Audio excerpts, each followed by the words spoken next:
अस्सलाम वालेकुम नाजरीन, वेलकम टू बदलती राय। मैं हूं मोना आलम। नाजरीन, आज फिर हम तमाम हालात और वाक़यात और मौज़ूआत के साथ आपके सामने हाजिर हैं। सबसे बढ़कर तमाम का जो कंसर्न है, हमारा कंसर्न है कोरोना वायरस, ये फैलती हुई वबा और SOPs पर बहुत लैक लस्टर अमल दरामद। इसके हवाले से नाजरीन हमने फर्स्ट एंड फॉरमोस्ट अपना जो सवाल तश्कील दिया है, मेरा ख्याल है पहले वो मुलाहिज़ा कर लें और फिर उसके बाद मजीद इस पर बात करते हैं।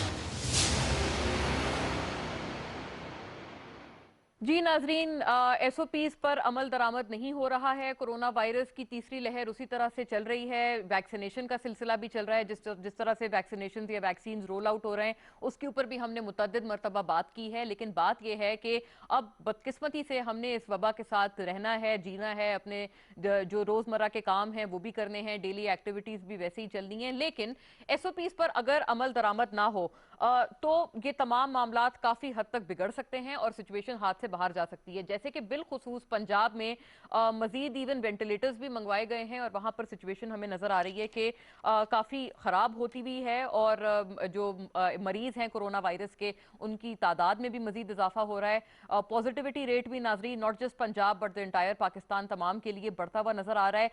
ऐसे में वैक्सीनेशन भी एक तरफ हो रही हैं, तो वैक्सीनेशन का भी एक जो जहनी तौर पर हमने एक एटीट्यूड के तौर पर एक चीज ये देखी है, ये मुलाहिजा की है कि जिस इंसान ने, जिस शख्स ने वैक्सीन लगवा लिया है उनकी तरफ से एहतियात में मजीद कम जो है वो रुझान नजर आने लगता है। तो एक तो इसके हवाले से भी बात करेंगे। दूसरा, NCOC में बाकायदा तौर पर इस चीज को ऑब्जर्व किया गया है कि SOPs की इंप्लीमेंटेशन काफी लैकलस्टर है, काफी कमजोर है। तो लिहाजा अगर इस चीज को काबू ना किया गया एट दिस स्टेज तो मजीद अनफॉर्चुनेटली ये जो मामले हैं वो हाथ से हमारे बाहर जा सकते हैं। और रमजान की भी आमद है, तो लिहाजा इबादात का भी सिलसिला हमने उसी तरह से आगे बढ़ाना है। रमजान के करीम में जो पूरे ऑब्जर्वेंस है इस तमाम फेस्टिवल की, उसको भी हमने करना है, रोजे भी रखने हैं। लेकिन साथ साथ SOPs पर अमल दरामद, इसमें क्योंकि मजीद हमें इम्प्लीमेंटेशन सख्त करनी होगी, वो करने के लिए नाजरीन क्या मैकेनिज्म है, एक इसके ऊपर बात करेंगे। और SOPs के अमल दरामद के ऊपर हर कोई अपनी अपनी हिकमत अमली लेकर आ रहा है। लेकिन रमजान में क्योंकि इसके ऊपर मजीद हमारे लिए इसकी सीरियसनेस बढ़ जाती है, इस पूरी चीज की एक जो इंटेंसिटी है वो बढ़ जाती है, तो उसके हवाले से भी हम बात करेंगे। NCOC ने आज तो ये बड़ा स्ट्रिक्ट ऑब्जर्व किया है, बाकायदा असद उमर साहब ने, वफाकी वजीर बराए मनसूबाबंदी ने ट्वीट भी करके ये बताया है। लेकिन बात वहीं की वहीं है कि इसकी इंप्लीमेंटेशन अब हम मजीद कैसे सख्त कर सकते हैं।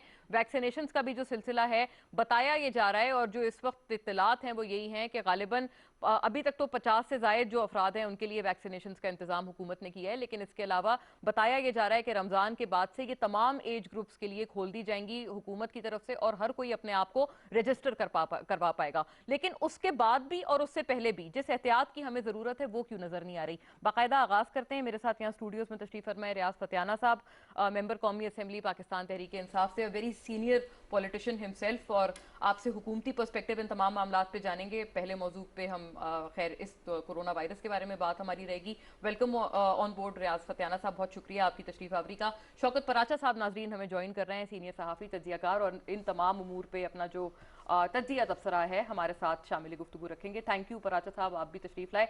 और नाजरीन हमें senator doctor Ghaus Mohammad Niazi join कर रहे हैं पाकिस्तान में मुस्लिम लीग नून से, और आपकी पार्टी का perspective as well as opposition का पर्सपेक्टिव हम इन तमाम उमूर पे मांगेंगे आपसे। बहुत शुक्रिया डॉक्टर साहब आपकी भी मौजूदगी का, आपने हमारे लिए वक्त निकाला। बाकायदा नाजरीन पहले हवाले से जो आगाज है बात का अगर हम कर लें, बताइएगा फतियाना साहब, अगर आपसे इस बात का आगाज कर लें, SOPs की इम्प्लीमेंटेशन, इसके ऊपर एक बहुत बड़ा सवालिया निशान। आम आवाम तो जाहिर है इसके ऊपर बात कर ही रहे हैं, उनकी तरफ से एक उनके एटीट्यूड और एक अवामी रवैये की भी बात आ जाती है। लेकिन हुकूमत खुद ये बात करते हुए नजर आ रहे हैं कि इम्प्लीमेंटेशन उस तरह की नहीं हो रही है। उसकी जो हमारी खास तौर पे जो निचली हुकूमतें हैं, हमारी डिस्ट्रिक्ट तमाम इंतजामिया है, एडमिनिस्ट्रेशन है, क्या करती हुई उसमें नजर आ रही है? ये चीज़ें नाकाफ़ी अभी तक क्यों हैं? मून असल में कोरोना को 1 साल हो गया ना, लोग अब खौफ से बाहर आ गए हैं। पहले फेज़ में बहुत लोग घबराए हुए थे और बड़ी केयर कर रहे थे। सेकंड फेज़ जो आया वो थोड़ा सा आसान था, इजी था। उस पर लोगों को सिम्टम लेस कोरोना हुआ और आसानी से लोग बाहर आ गए, तो उससे बिल्कुल ही खौफ ख़त्म हो गया। अब जो थर्ड फेज़ आया है इसका माखज़ इंग्लैंड है और ये ज़्यादा ख़तरनाक है और ये सीधा लंग्स पे हमला कर रहा है और जिस्म के मुख्तलिफ हिस्सों को मफलूज कर रहा है और इसका असर बच्चों पे ज़्यादा है और बूढ़ों पे भी। और इसके लिए आपने देखा होगा कि हाईएस्ट पीक थी कोरोना की वो जून 2020 की थी, तब पंजाब में 220 वेंटिलेटर्स इस्तेमाल में थे।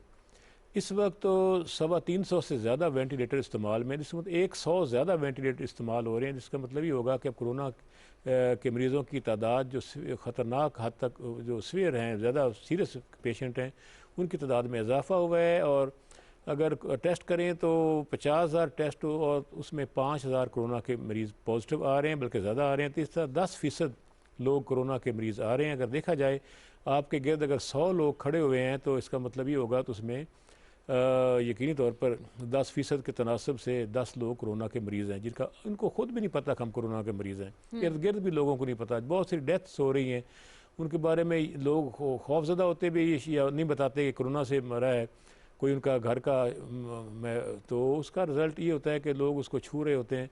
ये सारी चीज़ें जो हैं ये अलार्मिंग हैं, ख़तरनाक हैं और ये खुदा न खास्ता अगर कंट्रोल से बाहर हो गया, जिस तरह स्टार्ट में आपने देखा होगा ईरान और अमेरिका और इटली और स्पेन में ढेर लग गए थे हलाकतों के, हम उसी तरह बढ़ रहे हैं। फौरी तौर पर हमें चाहिए कि कोरोना वायरस से बचने के लिए SOP पे अमल करें, जिसमें मास्क है और हाथ ना मिलाना है, लेकिन लोगों पे इस पर असर नहीं हो रहा। मेरा ख्याल वक्त आ गया है कि तमाम लोग, इसमें असातिज़ा हैं, पॉलिटिकल लीडर्स हैं, मीडिया, मजहबी रहनुमा, हर वो शख्स जिसकी राय को सुना जाता है वो अपना मिशन रखे और लोगों को बचाए कोरोना से। इसके लिए लोगों को हदायत करे कि इस पे अमल करें। अच्छा फतियाना साहब, जैसे मास्क पे ना पहनने पे फ़ाइन और इस किस्म की बहुत चीज़ें हमने सुनी थी कि हुकूमत करेगी और ज़िले इंतज़ामिया का इसमें ख़ास रोल होगा, लेकिन फिर क्यों हमने ये चीज़ें उस तरह से नहीं देखी?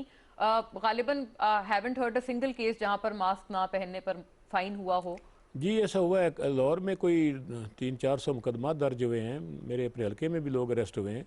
तो मेरा ख्याल अब उस पर हुकूमत सख्ती की तरफ जा रही है और इससे गिरफ्तारियां भी होंगी और ये भी हो सकता है गिरफ्तार करके शाम को छोड़ दें ताकि उनको और परेशानी ना हो। लेकिन ये है कि अब सख्ती के मूड में हुकूमत है, इसलिए कि हुकूमत कस्टोडियन है अवाम की, और अगर आसानी से लोग नहीं मानेंगे तो फिर सख्ती करना पड़ेगी। लॉकडाउन की तरफ भी हम बढ़ रहे हैं। लाहौर की सूरत हाल ये 19% वहाँ पे रेशो हो गया है लाहौर के अंदर कोरोना के जो भी मरीज़ आ रहे हैं, ये बहुत ख़तरनाक है। मेरा ख्याल है अभी इस पे SOS कॉल की ज़रूरत है और मीडिया को अपना रोल अदा करना चाहिए और सब लोगों को के इर्द गिर्द के लोगों को रोके। एक और मैंने महसूस किया है, मैं कई दफ़ा भी होता आया हूँ फातिह खानियों पे, तो लोग बैठे होते हैं गुठलियाँ रख के ना दरमियान में कपड़े पर उसको गिन रहे होते हैं वो अपना हाँ। और वो अपना कुरानी आयात पढ़ रहे होते हैं। मैंने जी, उनको रोका कि ये जो आ रही हैं मसाजिद से गुठलियाँ, ये पता नहीं किन किन लोगों के हाथों से निकल कर आई हैं। अगर एक भी मरीज़ कोरोना का इसको टच करेगा तो वो स्प्रेड करेगा। उस लोगों को चाहिए अपनी तस्बीह अपनी जेब में छोटी सी रख लें और इन गुठलियों से बचें। मैंने तो अपने DC से भी कहा है कि आप इस पर डायरेक्शन दें, SOP जारी करें और 144 का सेक्शन का बेशक इस्तेमाल करें कि इसको 3 माह के लिए सील कर दी जाए। ठीक है, राइट। फतियाना साहब ने बाकायदा काफ़ी एक अच्छी बात पिन पॉइंट करके बताई है, लेकिन शौकत साहब ये जो एक अवामी रवैये की हम बात कर रहे हैं, ये भी तो हुकूमत ने ही करेक्ट करना है। और आपके ख्याल में अब क्या मजीद चीज़ें, क्या सख्ती हो सकती है कि जिसके थ्रू हम इम्प्लीमेंटेशन को सख्त कराएं? क्योंकि हुकूमत भी ये बात कर रहे हैं, ठीक है साल भर हो गया है कोरोना वायरस को आए हुए, लेकिन अब आपको पता है ये जो तीसरी लहर है और ये थर्ड वेरिएंट है, ये तो पहले से भी ज़्यादा खतरनाक और मुहलिक है। Thank you very much. यकीनन तीसरी लहर बहुत ख़तरनाक है, लेकिन पहली लहर भी बहुत ख़तरनाक थी। और जब पहली लहर ख़तरनाक थी तो उस वक्त हम लड़ते भी रहे, हम एक दूसरे का मजाक भी करते रहे और एक दूसरे के ऊपर मामला गिराते भी रहे कि नहीं ये लॉकडाउन तो फ़लाँ कह रहा है, लॉकडाउन तो फ़लाँ कह रहा है। देखिए, जिस मुल्क के सदर साहब को कोरोना हो चुका हो, वज़ीर आज़म साहब को हो चुका हो, वज़ीर दिफा को हो चुका हो, वज़ीर दाखिला को हो चुका हो, तो उस मुल्क में तो अलार्म बेल्स ज़्यादा होनी चाहिए। लेकिन यहाँ पर फतियाना साहब 10% का कह गए, लाहौर में कल ओवर 20%। अच्छा 19%, यस जी बिल्कुल। पॉजिटिविटी रेट 19-20% तक अब जा पहुंचा है। अब 20+ जा रहा है और सिर्फ एक लाहौर नहीं है, बहुत सारे शहरों में ये रेशो बढ़ रही रही है। और ज़ाहिर है मैं जर्नलिस्ट हूँ, मुख्तलिफ लोगों से मुख्तलिफ शहरों में डेली बेस्ड रब्ता होता है। हर शहर में यही सूरत हाल है, हर शहर में यही सूरत हाल है। लोग क्यों नहीं मान रहे, जो आपका बुनियादी सवाल है। पहली बात कि हमने खुद कन्फ्यूजन फैलाई कि नहीं जी हमने नहीं करना, जी नहीं जी हमने करना है, हमने स्टेप्स लेने हैं, हमने स्टेप्स नहीं लेने हैं। और दूसरी बात यह है कि जब मसलसल मिंबर से भी पैगाम जा रहा हो, मस्जिद से भी पैगाम जा रहा हो, हुकूमत से भी पैगाम जा रहा हो, अपोजिशन से भी पैगाम जा रहा हो, टीवी से भी पैगाम जा रहा हो, अखबार से भी फोन आप पैगाम करें जा किसी रहा को हो। फोन पे पैगाम आ जाता है फौरन। अच्छा, फोन आप किसी को कहें, आगे से जो रिंग टोन है जी, और अगर लोग अमल नहीं कर रहे तो इसका मतलब है कि आपकी फिर कम्युनिकेशन स्ट्रेटजी में कहीं ना कोई फ्लॉ है। हाँ। या तो जो काउंटर आर्ग्यूमेंट है, जो काउंटर नैरेटिव है, वो इतना स्ट्रांग है कि वो सच्ची बात अगर मैं करूं आपसे, मास्क पहन के थोड़ा सा बड़े अर्बन सेंटर से बाहर निकल के चले जाएं तो लोग मजाक करते हैं कि जी क्या आपने क्या पहना हुआ है। यानी इस हद तक तो जो जिन SOPs की मैं और आप और फतियाना साहब और डॉक्टर गौस नियाज़ी साहब बात करते हैं कि SOPs को फॉलो करें, उन्हीं SOPs के साथ अगर कोई जा रहा है तो उसका मजाक उड़ाया जाता है।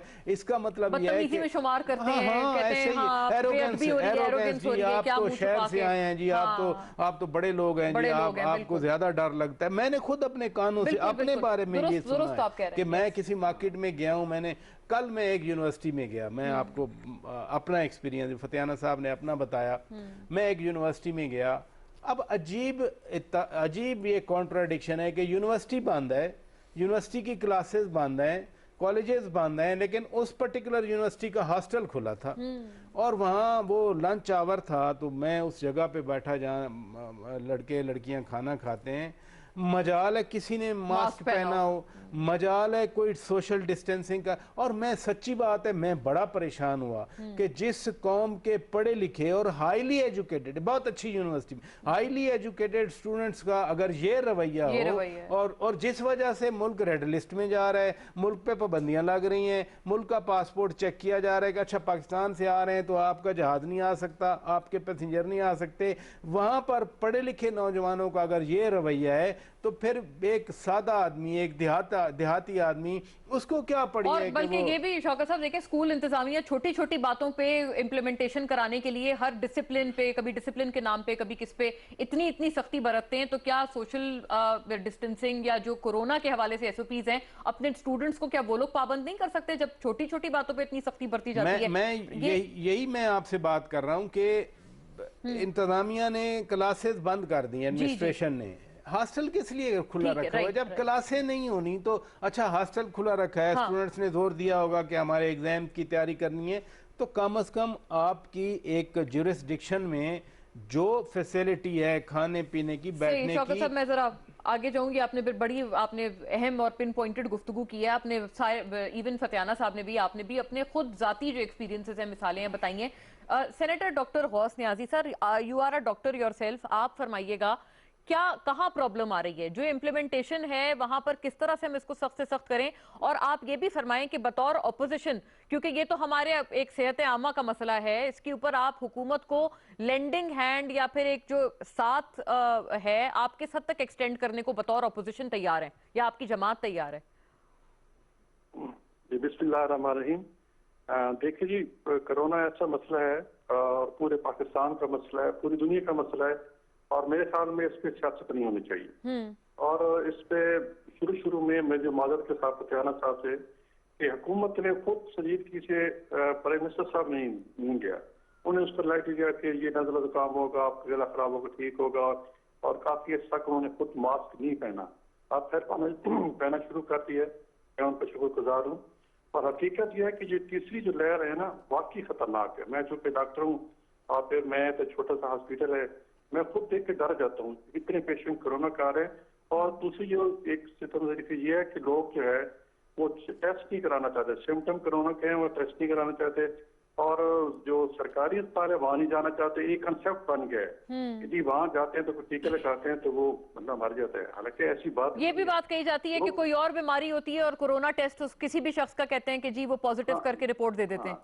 ये मिसकंसेप्ट है। और फिर लोग लामहला प्राइवेट हॉस्पिटल में जाते हैं, फिर वहाँ उनकी खास साहब ट्रीटमेंट भी ज्यादा पड़ता है। बहरहाल इसके लिए गवर्नमेंट को स्ट्रेटजी बनानी चाहिए, उसके लिए यूनिफॉर्मिटी पैदा करनी चाहिए। अपने पूरी, ये और हुकूमत को चाहिए। देखो इमरान खान साहब प्राइम मिनिस्टर हैं, ऐसी जब वबा हो, जब कोई ऐसा मुल्की मामला हो, जिस तरह आर्मी बड़े स्कूल का वाक्य हुआ था, या भी जब इंडियन पायलट इधर आया था तो कि कौन मसला बन गया था, अभिनंदन को पकड़ा था, तो इस वक्त ये भी एक कौमी वबा है। तो इसके प्राइम मिनिस्टर को चाहिए कि अपोजिशन को साथ मिलाएं, इकट्ठे बैठें और फिर इकट्ठे बैठ के एक मैसेज दें पूरे पाकिस्तानी कौम को, और फिर देख लेना कि इम्प्लीमेंटेशन भी बढ़ेगा, लोग भी साथ करेंगे और लोगों को पता है सब कुछ। अच्छा, इसमें यह है कि देहाती जो लोग हैं वहाँ देहात में बहुत कम है, क्योंकि बहुत स्प्रेडेड पॉपुलेशन होती है वहाँ, हाँ, ये बात है जी। तो वो लोग पॉजिटिविटी रेट रिलेटिवली कम है, नहीं है, तो वो इसको लाइटली लेते हैं। तो फिर वो जब शहरों में आते हैं तो उससे बगैर बात के फिरे होते हैं। तो इसलिए जो अच्छा जो है, एक तो सोशल मीडिया पे कंपेन होनी चाहिए, लोगों के खदशात दूर करने चाहिए, मिसकर सबको ठीक करना चाहिए। लेकिन अभी सेनेटर साहब, अभी जो आपने गुफ्तगू फरमाई है, आपने कहा है कि हुकूमत को अपोजिशन को साथ लेकर चलना चाहिए, बिल्कुल दुरुस्त बात है। लेकिन आपको लगता है कि आपकी स्पेसिफिक पार्टी की बात कर लेती हूँ, आपकी क़यादत इस बात पे आमादा होंगे? क्योंकि पहले तो हमने देखा था कि जब पीक कोरोना था और उस जमाने में तो आपने देखा है पीडीएम के प्लेटफॉर्म से आप तमाम ने जलसे जुलूस भी किए, बहुत चीजें हुई। तो आपको लगता है कि इस वक्त आपकी क़यादत ये रिस्पॉन्सिबिलिटी का मुजाहरा करते हुए अगर हुकूमत आपको ऑफर करते हैं तो वो मानेंगे इस बात पे? बिल्कुल जरूर मानेगी पार्टी। देखो मैं एक छोटी मिसाल दूं कि जब कोरोना के मसले पे स्पीकर कौमी असम्बली ने एक all party conference video list उस पे बनाई थी, इस पे स्काइप पे सारे उस पे, तो उस पे सारे प्राइम मिनिस्टर साहब जब आए तो उन्होंने, जब जो शहबाज शरीफ साहब साइड में थे तो कहा कि प्राइम मिनिस्टर साहब भी मीटिंग ज्वाइन की है, तो वो भी आ गए। लेकिन प्राइम मिनिस्टर साहब ने उस वक्त अपने सारी मुद्दा बयान करके वो मीटिंग छोड़ के चले गए। अब फिर अपोजिशन को फील हो कि शायद ये अजीब बात है कि बुलाई स्पीकर की कॉन्फ्रेंस है, तो प्राइम मिनिस्टर को बोला, हमें बुलाया है, तो ये हम माने हमारी हम प्राइम मिनिस्टर की बात सुना के चले गए, हमारी कोई सुनने को तैयार नहीं है। तो फिर शहबाज शरीफ साहब भी उठ गए और फिर बिलावल भी उठ गए। तो ये हुकूमत को संजीदगी का मुजाहरा करना चाहिए और यकीन करें कि जब एक इकट्ठा मैसेज जाएगा तो फिर देख लेना कि कोरोना पे लोग अमल भी करेंगे और फिर लोग जो ला कानूनीयत है जिसके लोग अमल नहीं करते वो भी खत्म हो जाएगी, लोगों में एहसास होगा कि नहीं सही राइट, तो वाकई को मसला है। तो ऐसे मैं कहूँगा हुकूमत से कि अभी एक इम्प्रेशन ऐसा दे, एक तो कंपेन चलाए सोशल मीडिया पे, वैसे इलेक्ट्रॉनिक मीडिया पे SOPs पे अमल करें और इससे बचना कि SOPs पे अमल करना है, सोशल डिस्टेंस है और जो और तो इसका ट्रीटमेंट है नहीं। बिल्कुल नहीं। कैंपेन तो सही बात है ये कि कैंपेन चल रही है, टीवी और सोशल मीडिया, टेलीफोन्स, हर जितने भी जो मीडिया हैं उनके थ्रू ये कोशिश की जा रही है बताने की। लेकिन बात ये है कि SOPs पे सख्ती के लिए थोड़ी सी आपको कैरेट एंड स्टिक वाला आर्ग्यूमेंट करना पड़ेगा, सख्ती बरतनी पड़ेगी। जी रियाज साहब, पिछले दिनों जब कोरोना वायरस थर्ड फेज आया है तो अपोजिशन की गैर जिम्मेदाराना रवैया की बिना पे उनके जुलूस, रैलीज और जलसे हुए हैं, तो लोगों को गलतफहमी होगी कि शायद कोरोना सिर्फ हुकूमत ही प्रोपेगेंडा कर रही है वरना अपोजिशन के रहनुमा तो उस पर अमल नहीं कर रहे, इसका मतलब कोरोना नहीं है। तो वो जो मिसकंसेप्शन हुई है पाकिस्तान में और उसे स्प्रेड हुआ है, तो उसकी जिम्मेदारी अपोजिशन रहनुमाओं के गैर जिम्मेदाराना रवैये भी हैं। शौकत साहब भी मुस्कुरा रहे हैं। शौकत साहब मुख्तसर प्लीज, फिर मैं अपना मौजू चेंज करूं जरा। जब ये PTM के जलसे हो रहे थे पॉजिटिविटी उन दिनों में नहीं बढ़ी थी और ना बरतानिया वाला नया स्ट्रेन आया था। अब मेरा ख्याल है कि इस मसले पे पॉलिटिक्स ना की जाए तो बेहतर है, इसको हैंडल किया जाए। और ये बात दुरुस्त है कि कलेक्टिव एफर्ट्स होनी चाहिए। अगर अपोजिशन नहीं मान रही तो अपोजिशन को भी मानना चाहिए और हुकूमत अगर रिलक्टेंट है किसी इनिशिएटिव लेने में तो हुकूमत को भी इनिशिएटिव मजीद लेना चाहिए। देखें, मकसद ये नहीं है, एक मिनट, मकसद ये नहीं है कि किसी पे तनकीद करना। मकसद ये है कि अगर काम नहीं हो रहा, कोरोना बढ़ रहा है, तो इट मीन स्ट्रेटेजी गलत है, स्ट्रेटेजी कुछ तो है, कुछ तो मसला है। जी डॉक्टर साहब आपका मुख्तसर प्लीज, फिर मैं अपना टॉपिक रैप अप करूं। जो कराचा साहब ने बातें की हैं सही, बिल्कुल सही कही हैं। इसको गवर्नमेंट को ऑफर करना चाहिए, पोजीशन को साथ मिलाना चाहिए और सियासत नहीं होना चाहिए। और देखो हुकूमत जिम्मेदारी हुकूमत की है, हुकूमत को एक स्टेप नीचे आना पड़ेगा, अपनी ईगो अनाज छोड़नी पड़ेगी और पोजीशन बात करनी पड़ेगी। सिर्फ ये कोरोना का हल नहीं है बल्कि मुल्क के तमाम मसाइल का हल इसी में है। सही, मैं राइट ठीक है, पॉइंट मेड है। हर किसी ने अपने जो ख्यालात हैं और साथ साथ जो काउंटर आर्ग्यूमेंट्स हैं वो भी हमने इस पे सुने हैं। लेकिन अब मौजू नाजरीन चेंज करते हैं और अगले मौजू पे आते हुए सियासत की जरा बात कर लेते हैं, क्योंकि सियासी मंजरनामे पे भी बहुत हलचल है और बिलखुसूस पीडीएम के प्लेटफॉर्म, पीडीएम का मुस्तकबिल, वो उसके ऊपर एक बहुत बड़ा सवालिया निशान है। और बिलखुसूस आज जो ये सवालिया निशानात हैं, इनमें मजीद इजाफा हुआ है। पहले सवाल मुलायजा कर लें, फिर मजीद बात करते हैं।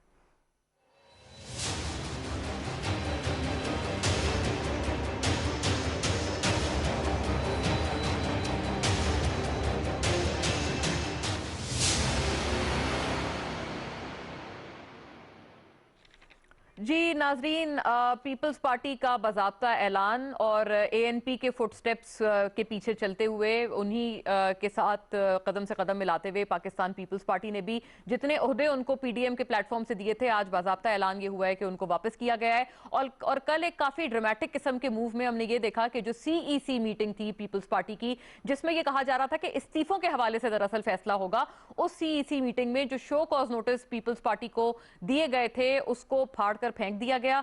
और फिर उसके बाद आज बाकायदा प्रेस कॉन्फ्रेंस करते हुए बिलावल साहब ने यह बताया कि ना सिर्फ ओहदे लौटाए जा रहे हैं, बल्कि गैर मशरूत माफी मांगी जाए पीपल्स पार्टी से और एएनपी से, पीडीएम के प्लेटफॉर्म से, कि उनको आया शो कॉज नोटिस इस किस्म के इत्तेहाद में क्यों जारी ही क्यों किए गए इन द फर्स्ट प्लेस। और इसके अलावा भी दीगर बहुत सीरियस किस्म के सवालिया निशानात बिलावल साहब ने उठाए, जैसे कि उन्होंने कहा कि ऐसा कैसे सोच भी लिया गया कि बिलावल साहब अगर इत्तेहादी हैं पीडीएम के, तो बिलावल भुट्टो के इत्तेहादी होते हुए बेनजीर शहीद के जो कातिलों का मुकदमा लड़ रहे हैं उनको सेनेटर क्यों बनाया गया, और फिर ये एक्सपेक्टेशन रखना कि उनको अपोजिशन लीडर भी मुंतखब किया जाए। तो इस किस्म के सीरियस सवालात नाजरीन उठे हैं। लेकिन इंटरेस्टिंग बात यह है कि बिल्कुल उसके बाद हमने नून लीग की भी एक प्रेस कॉन्फ्रेंस देखी, राना सनाउल्लाह साहब वो प्रेस टॉक कर रहे थे। उस पूरी प्रेस कॉन्फ्रेंस में एज सच जितनी भी पीपल्स पार्टी ने इल्जामात लगाए थे या सवाल उठाए थे उसको एड्रेस नहीं किया गया, बल्कि अपने तंजीमी ढांचे के हवाले से बात की नून लीग ने। और जब सहाफियों ने सवाल किया तो कोई उन्होंने इस हवाले से जो है वो मजीद कोई अपनी कोई राय का इजहार किया, लेकिन नॉट इन दैट मैनर जो कि गालिबन पीपल्स पार्टी एक्सपेक्ट कर रहे थे। तो अब इसके ऊपर बाकायदा आगाज करते हैं और इसके ऊपर यही डिस्कशन को आगे बढ़ाते हैं, सियासी उमूर पे बात करते हैं और पीडीएम के मुस्तकबिल को भी जरा जानने की कोशिश करेंगे। फैसल करीम कुंडी साहब नाजरीन अब हमें ज्वाइन कर रहे हैं पाकिस्तान पीपल्स पार्टी से, साबिक डिप्टी स्पीकर कौमी assembly. Welcome on board Faisal साहब। आप ही से बल्कि बात का आगाज कर लेते हैं, क्योंकि जाहिर है टॉपिक जो है और जो पूरा जो मौजू है, मौजू बहस है, वो आपकी जमात से ही इस चीज का आगाज हुआ है। बताइएगा, आज आपने कहा है कि गैर मशरूत माफी मांगी जाए, उसके फौरी बाद हमने प्रेस टॉक देखी, राना सनाउल्लाह साहब आए, उनसे सहाफियों ने जब सवाल किया तो उन्होंने कुछ हद तक जवाब दे दिया, लेकिन उसमें माफी का तो दूर दूर तक कोई नामो निशान नहीं था। बल्कि उन्होंने ये कहा कि आपने एक्सप्लेन करना है कि सेनेट का जो अपोजिशन लीडर के हवाले से जो मामला हुआ है उसमें आप लोगों ने क्या किया है। उन्होंने बाकायदा कहा कि यह गैर जमहूरी अमल था जो पीपल्स पार्टी की तरफ से हुआ। बिस्मिल्लाहिर्रहमानिर्रहीम। मोना देखें, आज कल हमारी सीसी की मीटिंग हुई और आज उसके फॉलो अप था और प्रेस टॉक की जो कि सबने सुनी आपने सुनी। उसके बाद सोलह साहब के अपने कहा कि जो है वो प्रेस टॉक देखें, हमने पहले ही जो शो कास्ट के मुतालिक अपनी स्टेटमेंट हमने क्लियर कर दी, वाजे कर दी। हम हमारी जो 10 पार्टी का जो इतिहाद था, हम किसी के मातहत नहीं है कि हमें शो कास्ट के शुरू हों। माजी में भी इस तरीके से ARD और इस हवाले से जो है वो इतिहाद DADS के हवाले से उससे भी ऐसा कोई चीज नहीं थी जो कि इन्होंने हमें शो कास्ट इशू करना शुरू कर दिया जैसे हम उनके मातहत। इसमें जो है फिर उसके अगर बाद में देखा जाए तो बहुत से सवाल हमारे भी बनते हैं कि हम उससे पूछें कि लाड़काना क्यों एक लोकल इतिहाद साबित हुआ। और फिर इलेक्शन के हवाले से पंजाब में बिला मुकाबला से की, फिर KP में इस किस्म का जो है इतिहाद की मुखालफत की गई और PM वो सवाल हमारे, लेकिन पार्टी है कौमी असम्बली में PMLN मेजॉरिटी पार्टी है। जी कुंडी साहब, सॉरी आपकी आवाज मुझे जरा मिस हो रही है। हाँ जी, गो ऑन प्लीज। पार्टी है तो हमने तो कभी नहीं कहा कि आप हमें जो है लीडर ऑफ द अपोजिशन बनाए। अगर आप देखिए पाकिस्तान में देखें, हमने वहां पर भी सवाल नहीं उठाया। जब लीडर ऑफ द अपोजिशन का सवाल वहां पर GB में भी उठ रहा था, जहाँ पर हमारे ऊपर बहुत से इल्जाम पहले भी लगे, जी वहाँ पर डील हो गई, GB में इनकी हुकूमत आने वाली है। तो वहां पर जब leader of the opposition PMLN दोस्तों ने सपोर्ट नहीं किया, लेकिन हमें तो कभी किसी कुछ गिरे नहीं। हम मेजॉरिटी पार्टी हैं, हमारा वो है कि हमारे हक बनता है मेजॉरिटी पार्टी के अपोजिशन जो कि मिनिस्टर को बनाया।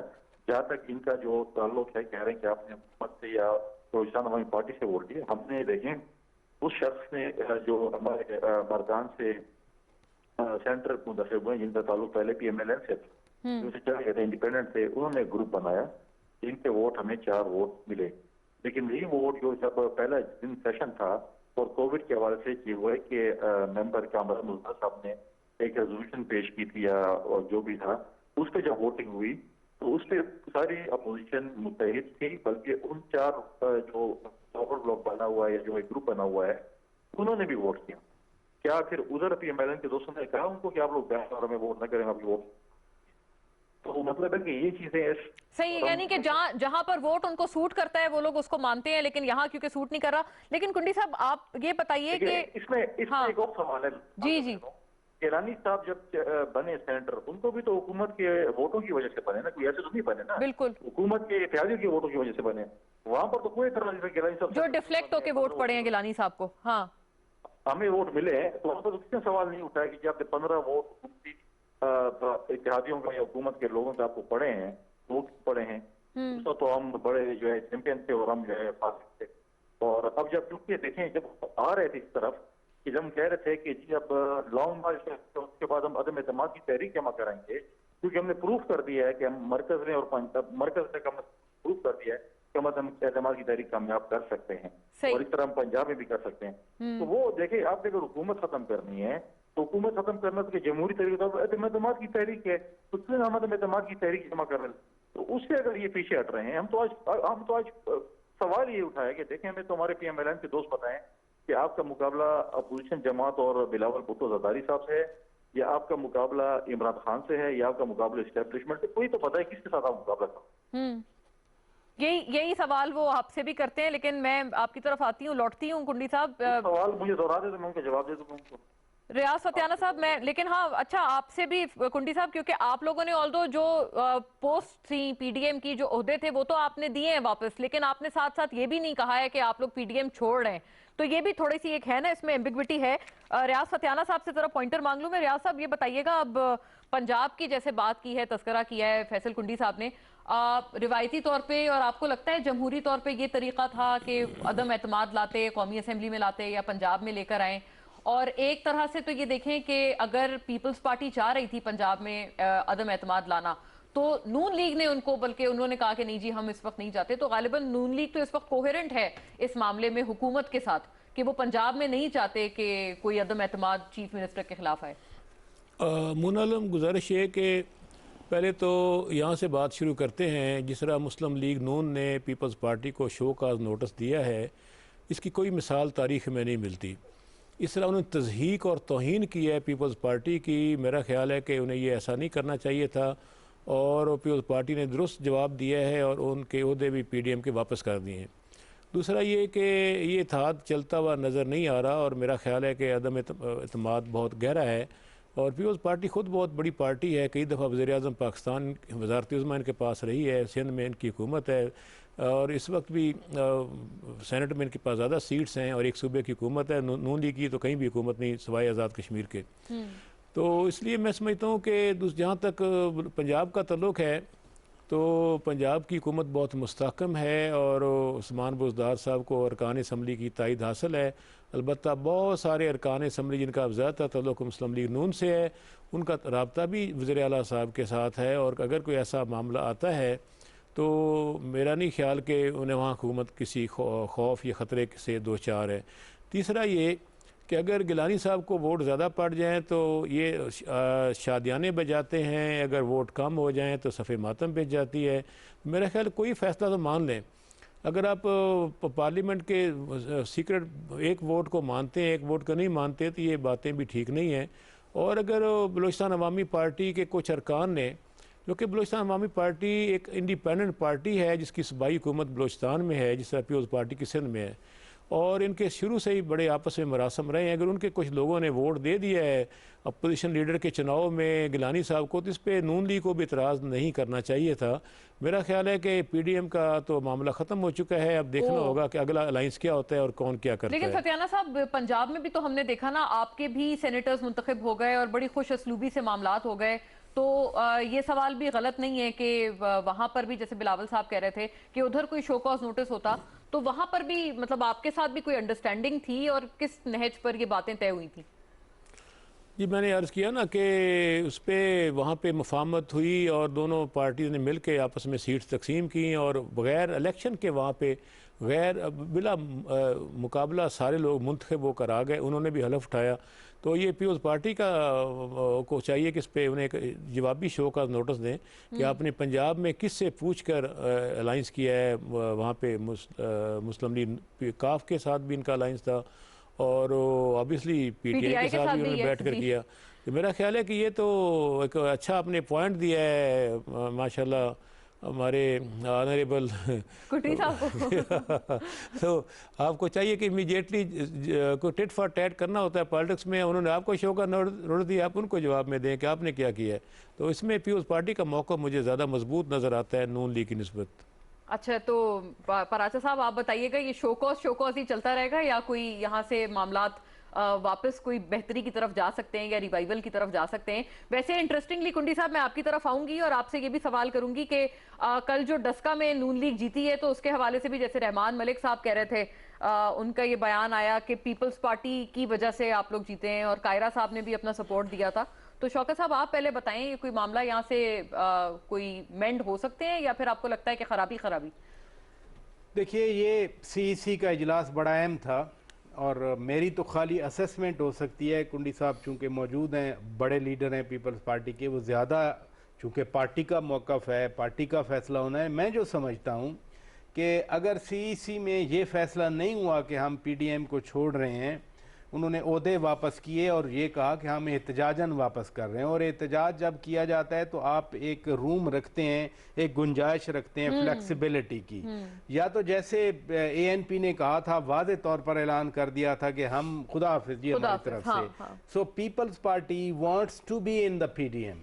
और सिमिलरली नून लीग की तरफ से भी, जब शायद खाकान अब्बासी साहब ने कहा था एक रात के शोकाज नोटिस है और दूसरे दिन उन्होंने कहा नहीं कोई शोकाज नहीं, हम वजाहत मांग रहे हैं। तो नून लीग के अंदर ये एहसास है कि हमें नहीं ऐसा करना चाहिए था।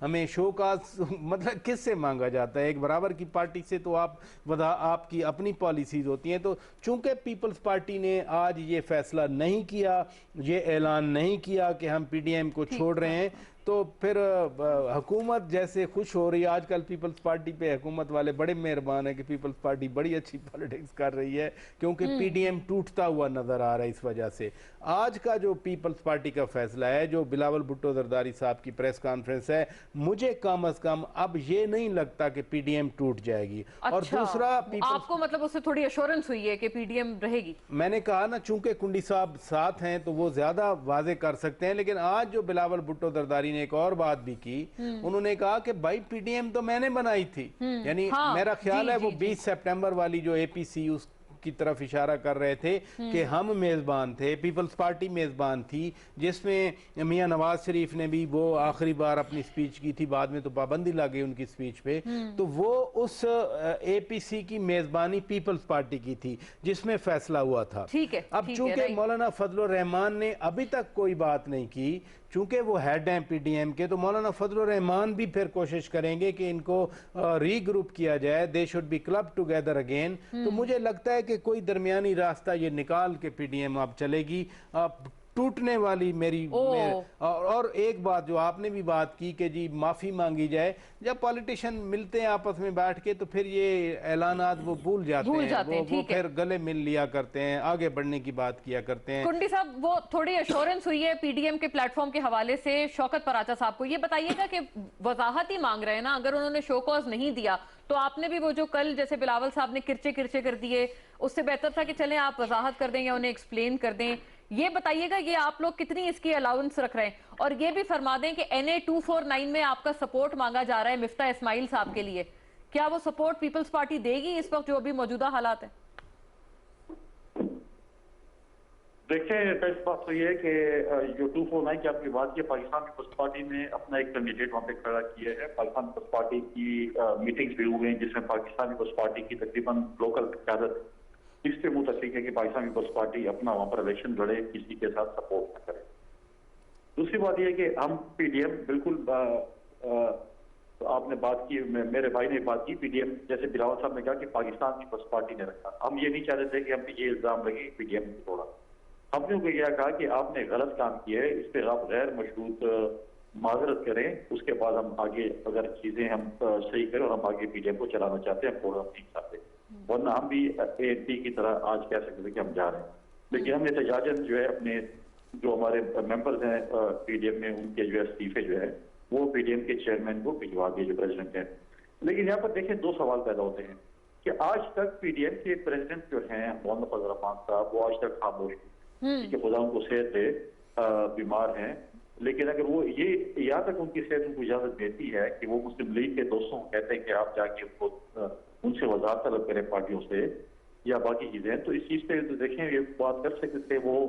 प्रेसिडेंट काम ये है कि वो न्यूट्रल गेम प्ले करें, कोई दो पार्टियों का आपस में तनाव बढ़ जाता है तो उनको ठंडा करें, लेकिन तो क्या ऐसा कोई काम नहीं किया जा रहा, आप फरमा रहे हैं फैसल साहब? नहीं, न कोई काम किया है, न कोई उनकी कोई फोन आई है, बल्कि प्रेसिडेंट जरदारी साहब ने उनको कॉल की थी पिछले दिनों, उनकी बीमार दोस्ती के लिए कोई पॉलिटिकल डिस्कशन उसमें नहीं हुई। ठीक है, और उसके बाद भी कोई ऐसी चीजें नहीं। और फिर ये देखें, फिर बात यह कि आप मीडिया के जरिए बात करना चाहते हैं, आप खतों किताबत के जरिए बात करना चाहते हैं।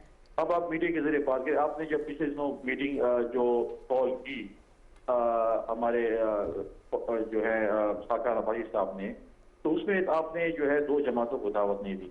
आप हमें बुला देते हैं, वजाहत करते हैं, आप क्यों हमें नहीं बुलाते? आप सही सही सही। आप हम मीटिंग में बैठो फिर कहते हैं तो आप कुंडी साहब सिर्फ इतना फरमा दें मुख्तसरन। तो हमारे भाई जो है वो नूरानी साहब उसमें क्या कर रहे थे, उनके सेंटर में कितने मेंबर दिया, वो सेंटर हैं, तो आप उनको बुलाया। तो ऐसी किस्म की चीजें, ऐसी किस्म के तासुर। क्या आपको कुंडी साहब ये भी इंप्रेशन मिल रहा है कि ये डेलिबरेटली ये काम हो रहा है और जो यकजहती है पीडीएम की वो तोड़ी जा रही है? इंप्रेशन है आपकी तरफ? हमें ये बिल्कुल हमें ये मिल रहा है। और फिर हमारा सबसे बड़ा सवाल ये है कि सब कुछ फाइनल था, लॉन्ग मार्च फाइनल हो चुका था, ये बीच में इस्तीफों की बात क्यों आ गई? क्योंकि उसके बाद हमारे प्रोसेस था कि हम लॉन्ग मार्च के बाद अदम एतमाद की तहरीक, वो नथी क्यों किया गया उसको इस्तीफों को लॉन्ग मार्च के साथ? पंजाब में और अदम एतमाद की तहरीक लेना चाहते हैं। जी फतियाना साहब, आप अदम एतमाद की तहरीक से क्यों पीछे हटना चाहते हैं? क्या हुकूमत, सर फतियाना साहब, मुतमईन है? आपको लग रहा है कि बिल्कुल अब ये पीडीएम में कोई अब जान नहीं बची और ये अब अलायंस तोड़फोड़ की तरफ है और हुकूमत की अब बिल्कुल फ्री सेलिंग है आने वाले सालों में? अब देखा होगा, अब तो हुकूमत अपने बयानात में भी पीडीएम को ज़्यादा डिस्कस नहीं करती, क्योंकि ये पंक्चर हो चुकी है और ये गुब्बारा फट चुका है और ये मामला शराजा बिखर चुका है।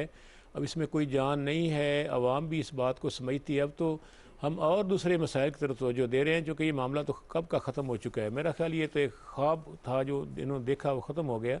अब दिन हो गया है, आंखें खुल गई हैं सबकी, और अवाम को भी अंदाज़ा हो गया है कि ये अपने अपने एजेंडा थे, कौम का एजेंडा तो कहीं नज़र नहीं आ रहा था। मेरा ख्याल है कि इस मामले तो यानी अगर वो अकेले होकर सर तहरीक चलाते हैं, जैसे बिलावल साहब ने कहा है वो IMF के मामले पे आगे बढ़ेंगे, स्टेट बैंक के मामले पे, तो आपको लगता है उसमें कोई एज सच गवर्नमेंट के लिए थ्रेट नहीं होगा? नहीं, जान ही नहीं है। वो तो थोड़ा बहुत उन्होंने अपने आप को अलाइव रखना है, छोटी मोटी वो करते रहेंगे। एक पार्टी आगे बढ़ेगी, दूसरी उसकी टांग खींच लेगी।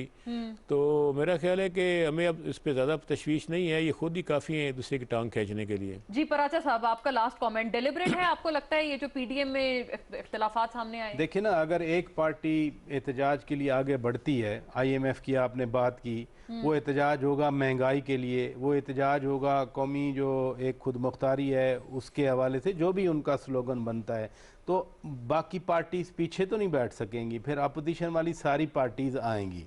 अगर इस तरह से जैसे पीडीएम ने 5-7 जलसे किए थे, अगर उस स्ट्रक्चर में फ़र्ज़ किया ना भी हुआ तो हुकूमत के लिए टफ टाइम होगा। बिलावल भुट्टो जरदारी जो आज बात कर रहे थे कि अगर सब कुछ पहले ही आपने अंडरस्टैंडिंग कर ली है कि हमने बिजली इतनी बढ़ानी है, हमने शुगर इतनी रखनी है, हमने रिजर्व इतना रखना है, तो फिर बजट पेश करने की ज़रूरत क्या है? देखे ना, अगर फिस्कल जो एक मैकेनिज्म है वो पार्लियामेंट का अख्तियार ही नहीं रखना, यानी आपको लगता है कि ये टफ टाइम फिर भी दे पाएंगे अगर अलहदा होके भी चलाते हैं? डेलिबरेट है या नहीं? आखिरी जुमला बिल्कुल फिर वाइंड अप। नहीं, मैं तो आपको पहले कह चुका हूं कि मुझे पीडीएम अभी टूटते हुए नजर नहीं आ रही। जी हाँ, मेरा ख्याल अपोजिशन को चाहिए कि हुकूमत का हाथ बटाए। अब कोरोना का मुकाबला हम मिलकर करें, काम ही करना है ना, हम इस पॉजिटिव काम करते हैं। जी फैसल साहब, क्या ख्याल है आपका? मतलब है कि फतियाना साहब की उस पे दोनों में से किसकी तरफ आपका वजन ज्यादा है? देखिए फटियाना साहब खुद जो है उनको पता है कि हुकूमत कैसे चल रही है। अब ये कहते हैं हुकूमत का आप किस हुकूमत का आप बताएं, जो ऑर्डिनेंस फैक्ट्री बनी हुई है, ऑर्डिनेंस इशू करने में आप बताएं। आपको तो पार्लियामेंट को तो आपने अंडरमाइन किया हुआ है, आप रोजाना के बेसिस पे आप ऑर्डिनेंस लेके आ रहे हैं, तो आप क्या मैसेज दे रहे हैं कि पार्लियामेंट ऐसे चलती है? या मतलब है कि ऐसी चीजें हो रही हो तो आप कैसे, अब हुकूमत का रवैया तो आप देखिए अपोजिशन का क्या है। ठीक है, राइट। चलिए, अपोजिशन आपके साथ जो है वो हाथ पटाएगी हुकूमत के साथ। ये गालिबन ये कि आप शौकत पराचा साहब की तरफ ज्यादा साइड कर रहे हैं कि हम फिर भी कंस्ट्रक्टिव अपोजिशन करेंगे, पीडीएम से लेते बिल्कुल करेंगे, डंगे की चोट पे ठीक करेंगे है। और आप देखेंगे कि हम रियल अपोजिशन होगी। नाजरीन, वाइंड अप करते हैं। Thank you to all the gentleman, Riaz Fatyana साहब, शौकत पराचा साहब, जनाब फैसल करीम कुंडी और डॉक्टर गौस मोहम्मद नियाजी। आज के लिए नाजरीन इतना ही, इंशाल्लाह कल फिर मिलते हैं। अल्लाह हाफिज।